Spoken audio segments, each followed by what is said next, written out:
জানো, আমরা সব থেকে বড় ভুলটা কোথায় করি?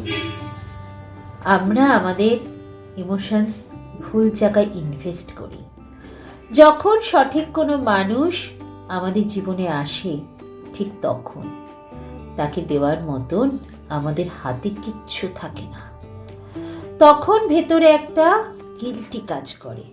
যদি যদি এই মানুষটা আমাদের জীবনে আগে আসতো, কতই না ভালো হতো। বাট আনফর্চুনেটলি সেটা কখনোই সম্ভব নয়, কারণ প্রতিটি মানুষ একটা নির্দিষ্ট সময় আমাদের জীবনে আসে।